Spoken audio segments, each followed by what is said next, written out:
beautiful people. Easier one and only Lady Joy. If you have not subscribed, my darling people, go and subscribe and smash the notification bell. Thank you and God bless you. My darling people, another ogbonge matter don't come out again. Like seriously. This one it shocked me because I never see this kind of thing before. Like a married woman. This one a married woman and married man. They jogodo together. My darling people, they say nothing wey Musa no go see forget.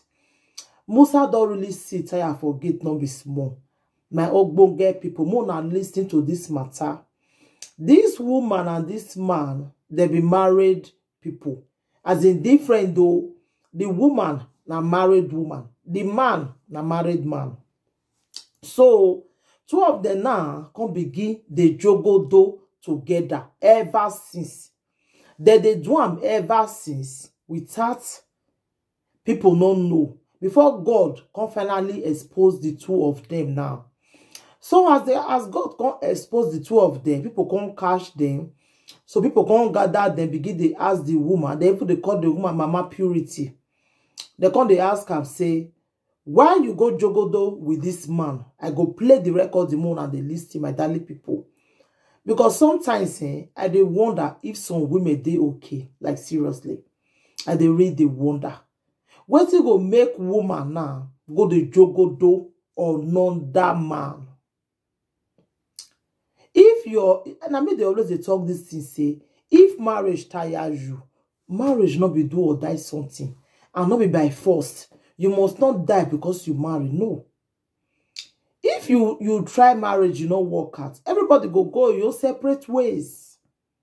Then when you come be say, they'll come begin they fight each other. Like you can go the man house, go the jogodo another man. It's not good because tradition, is not good. Except say where you for come, we not get tradition. Where me for come, we get tradition. And it's not good to the jogodo or another man. If marriage tire me, na, I don't want marriage again. I go just come out. Then when I will come the man house, I will come the jogodo or another man. Will be say the money where they pay for my head, it never go collect am. Then I will come the jogodo on top of where be say me with my husband sit there together. It's not good. If your husband John Thomas, you know they enjoy him again, what it happen to you when you not go leave the man? You go leave her. You go. Marriage not be do or die something. Not be by force. If you not work out, you not work out. If you still work out, chicken now. But if you not still work out, my dear, everybody go in your separate ways, After all, when you come this life, you don't even know whether you know that kind of man. And they not make 12 now together, say, you must deal with the man. You understand? The same thing is still go to a man. If you know, say you don't need woman again, you go come out that way you can't there with the woman, go the jogodo or another married woman. You go the jogodo or another married woman. What is your wife to you?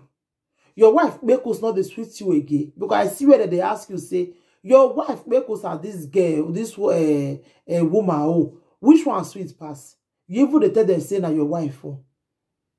And they're not saying I fear they make you talk that one now. Your wife, oh, na is sweet pass. They want to come make you go the jogodo this woman. What to come make you go the jogodo one? If na your wife, oh, really sweet pass as you talk. More than listening, no. No, man, mention your name. Which one? More than listening. What do you make when I sit down for yourself? Mama Purity. Mama Purity, what do you make when I sit down like this? Huh? What do you make when I sit down like this? What do you make you and this man sit down together? Huh? Did they fuck you? They fuck you. Are you a married woman? Are you a married woman? You pay for the man where you The man where you with a day, man. You deal with the man who don't know. Now, boy, okay. But Papa Bashir, are you a married man? Huh? Yes. This woman where you with at the romance, so now your wife? But you not another man wife. You not another man wife. Huh? You know why you go to blow her? Why you go to fuck her? Huh? Who does each other? Why you go to blow her? Huh? Which one? Why you fuck her? Why you go to fuck her? Okay. Mama Purity. This Papa Basit and your guy, which one sweet pass? Which one sweet pass? Don't talk your truth. No, you don't marry. No. Which one sweet pass? No, mention your name. Which one sweet pass? Papa Basit, Mama Purity and your wife, which one sweet pass? They asked the woman, say, your husband, John Thomas, and Papa Basi, which one sweet pass? He said, na Papa Basi. While I know they finish for Esther Abule. He said, na Papa Basi, John Thomas, so na sweet pass your husband, When are they listening, Talk your truth. Okay. They asked the man, say, your wife Bekus and this woman Bekus, which one sweet pass? He said na your wife Bekus na sweet pass. But they asked this woman, he said na the Papa Basi, this man when Jogodo with so na you sweet pass your husband. Now your wife, now you tell Mama Purity you not shoot you. Okay, Mama Purity you not shoot you. Mama Purity you not shoot you. Yes. They shoot you. Huh?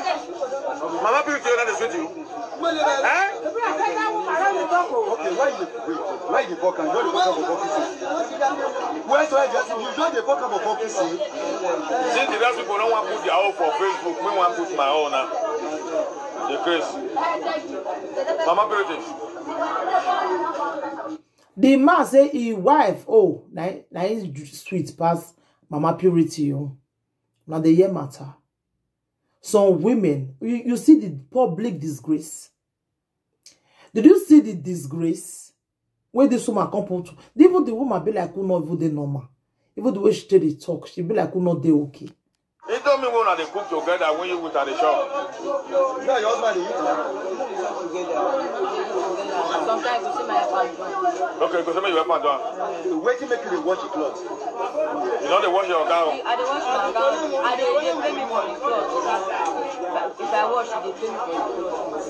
Then after you wash it, you not go make me sweat big. Where they fuck you, they pay.